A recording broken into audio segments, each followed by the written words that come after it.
Esta es una producción de Grupo Fórmula. Encuentra más contenido como este en radioformula.mx.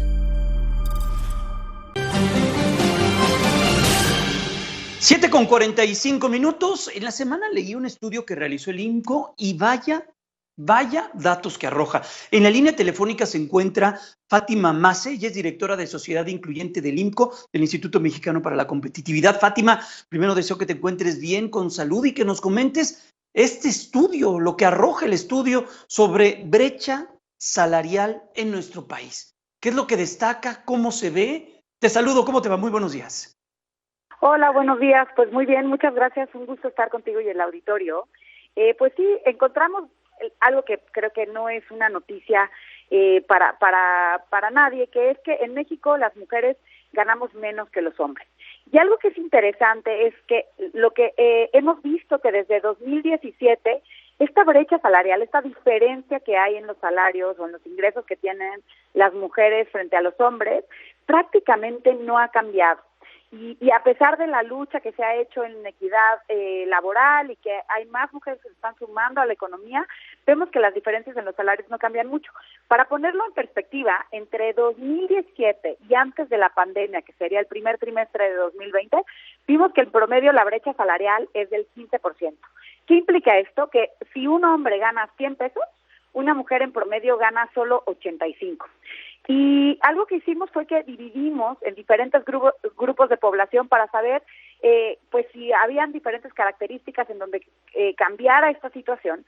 Y lo que vemos es que no, es que en la mayoría de los cortes que hacemos por grado de escolaridad, por sector económico, por el tipo de mercado laboral, ya sea formal o informal, vemos que consistentemente las mujeres ganamos menos.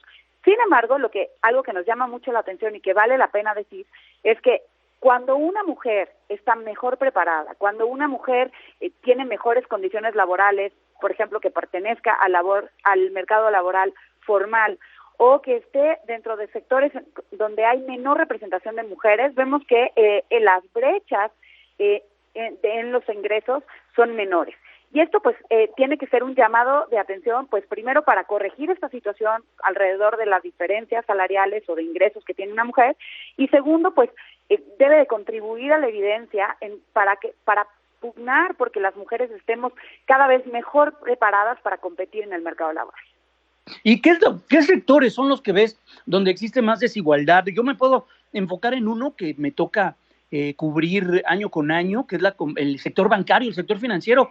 Ahí, por ejemplo, las mujeres no tienen presencia importante, ya ni decir política y otros tantos renglones más.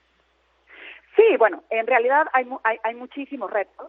Aprovechando los datos de la Encuesta Nacional de Ocupación y Empleo, lo que vemos es que los sectores en donde hay mayores brechas salariales son los de servicios, manufactura y comercio.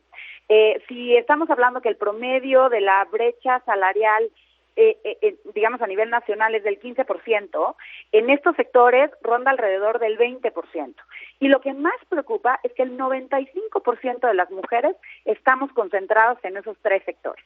Hablemos del sector comercio en particular, en donde una mujer gana en promedio 5,543 pesos al mes y un hombre gana alrededor de 7,300.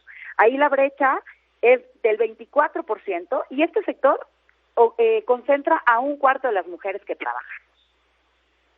Estamos platicando con Fátima Mace, ella es la directora de Sociedad Incluyente del INCO, del Instituto Mexicano para la Competitividad. Fátima, ¿qué es lo que vieron con el tema de la pandemia? Los datos sabemos que son hasta septiembre del 2020. ¿Qué es lo que reflejó la pandemia? ¿Qué es lo que desnudó la pandemia en el ámbito laboral y en esta brecha que existe entre hombres y mujeres? Mira, una de las grandes perdedoras con la pandemia son aquellas mujeres que están concentradas en el mercado informal y sobre todo que ganan menos. Algo que vemos es que durante los meses de la pandemia se redujo la proporción de mujeres, digamos, contratadas dentro del sector informal, pero esto no era porque se estuvieran brincando al sector formal, que eso sería lo ideal, sino más bien porque se estaban saliendo de la economía ante las condiciones tan rudas de la pandemia. Y algo que es importante decir es que una mujer que trabaja en el sector formal gana 42% más que una mujer que está ocupada en el sector informal. E incluso cuando volteamos a ver las brechas salariales frente a los hombres que están, digamos, dentro del mismo tipo de mercado laboral, es que una mujer informal gana 19% menos que un hombre que esté en el mercado informal.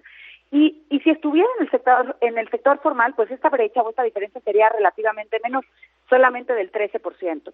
Entonces, creo que esto pues aporta evidencia para buscar formas en las que se sumen más mujeres a la economía formal, no nada más porque estarían remuneradas tendrían un mayor salario, un mayor ingreso, sino además tendrían acceso a las prestaciones de la seguridad social que hoy las mujeres en la informalidad carecen. Y esto, bueno, creo que además se vuelve evidente en el momento en el que fácilmente, digamos, fueron mujeres que tuvieron que optar por salirse de la economía ante el contexto y que probablemente no había, pues más bien no hay leyes que las protejan ante un cambio en las circunstancias como este que fue tan drástico. Oye, Fátima, ¿y la irrupción de las tecnologías de la información no aplana un poco el terreno? ¿O no empareja las oportunidades? Pues mira, realmente no están parejas. Vamos a pensar un poco, y no sé si por ahí iba tu pregunta, en el trabajo a distancia, ¿no? Que hoy, digamos que puede... Pues sí, hasta cierto punto... el trabajo a distancia, pero también el desarrollo, por ejemplo, de aplicaciones que a través de las tecnologías de la información, pues puede... es la economía digital, por ejemplo, pues iguala casi a todos, y si tienes una buena idea, un buen teléfono móvil, una buena computadora, pues puedes tener una gran idea y poderla hacer negocio. ¿Esto no ha equilibrado un poco la balanza o acortado esta brecha? Mira, oye, eso es algo que realmente, digamos, que excede el alcance de los datos que estuvimos analizando. Ahora, si me preguntas, yo creo que sin duda puede añadirle un cierto grado de flexibilidad que sin duda las mujeres necesitamos hoy, y mucho más en este contexto en donde tenemos una crisis de cuidados. Sin embargo, bueno, pues vale la pena pues ir monitoreándolo y ver quiénes tienen acceso a ese tipo de oportunidades, ¿no? Vamos a ponerlo nada más en un contexto rapidísimo, como sería el trabajo a distancia. Hoy en el mercado mexicano, solamente entre el 20 y el 23% de los mexicanos tenemos la oportunidad de trabajar desde casa, ¿no? Porque la naturaleza de nuestros trabajos lo permite. Y este tipo de trabajo y ese tipo de oportunidades, están mucho más cargadas hacia los hombres y hacia los niveles de ingresos más altos. Entonces, creo que hoy es justo una oportunidad para identificar cómo estas tecnologías pueden abrir oportunidades, pero sin duda buscar como organización y como país cómo logramos que estas oportunidades realmente permean a lo largo de todos los deciles de ingresos. Fátima, ¿dónde pueden consultar este análisis? ¿Cómo se pueden acercar? Y bueno, pues yo creo que los tomadores de decisiones, los ejecutivos, los empresarios y también quienes generan las políticas públicas, pues que se echen un clavado en el documento, ¿no? Sí, exacto. Esto es un llamado para que todos desde nuestras trincheras nos pongamos a trabajar, a revisar cómo se ven nuestras propias desigualdades salariales al interior de nuestra organización, y también para pues hacer un llamado a la política pública para identificar cómo se pueden generar incentivos para que más mujeres ganen mejor. Y todo nuestro material está dentro de nuestra página de internet www.inco.org.mx. Fátima Mace, directora de Sociedad Incluyente del IMCO. Excelente fin de semana, cuídate mucho, fuerte abrazo. Igualmente, muchas gracias. Las megalopolitanas, información de la megalópolis.